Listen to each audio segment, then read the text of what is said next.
Right now, ang situation po is there is way too much demand. To give you an idea, on a daily basis, we have around 650,000 unique bookings. These are bookings na whether makakuha ng ride or not, it's booked. And on Fridays and rush hour, it can go up to 800,000. Whereas ang supply natin is steady and in fact declining a little bit at a time at 33 to 35,000 drivers. This probably equates to 350,000 to 400,000 rides a day. So may gap, ang laki ng gap. And that needs to be filled po. Kailangan bumalik yung balance po ng supply and demand.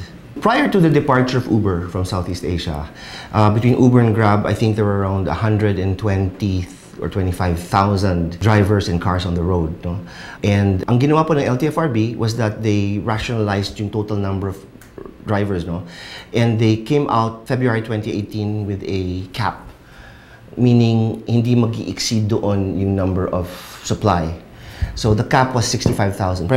Initially, it was 45,000. In-adjust lang 65,000. So malaking difference rin yun. Ano? Although may mga dual citizens nung time na yun, so talaga may natanggal.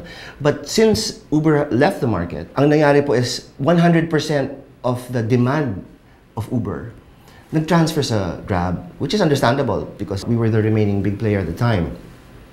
Sadly, ang supply, ang drivers ni Uber, hindi lahat lumipat. No? For any number of reasons. No?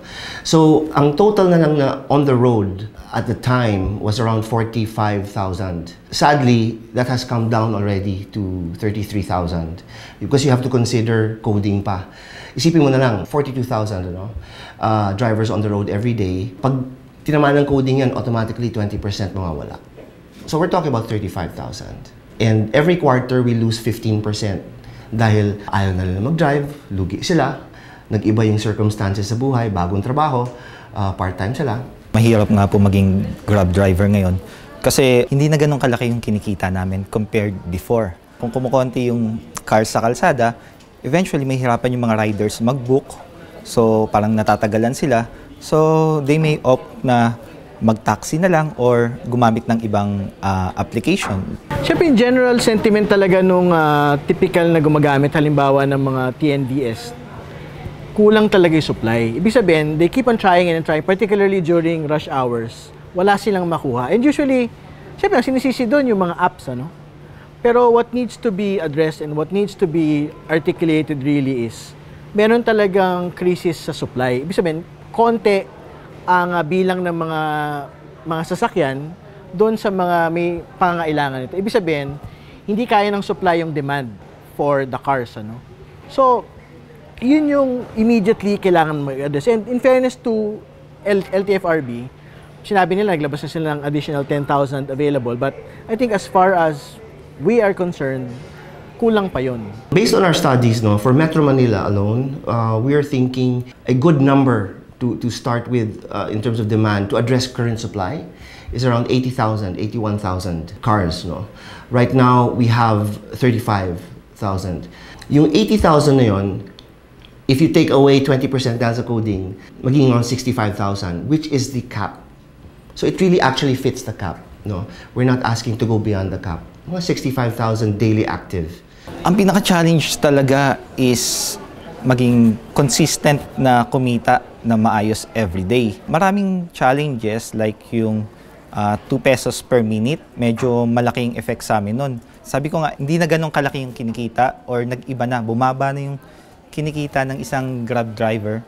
Unlike before, isang cost nun is yung 2 pesos per minute na parang pinropose ng isa nating kongresista na I think medyo di niya nauunawaan yung sitwasyon. Actually, isa dun sa malaking hakbang, bukod dun sa expansion po ng supply, yung pong paglilinis ng master list nun pong LTFRB. Kasi syempre, nung po nagkaroon ng, I think nung nagkaroon ng Uber-Grab merger, meron pong I think around 10,000 ng mga sasakyan or drivers na naging inactive. Ibig sabihin, they had not yet been replaced, they had not yet been substituted. So, kumbaga, on top pa dapat ng supply expansion, yung pong substitution nung pong inactive drivers to active drivers. No? So, yun po. I think that is something that LTFRB, as the one that really regulates the master list, they can really do something about that as well. Well, Grab has a service called GrabShare. which allows more than 2 people to take the same vehicle to the same direction, to the same, but not necessarily the same destination.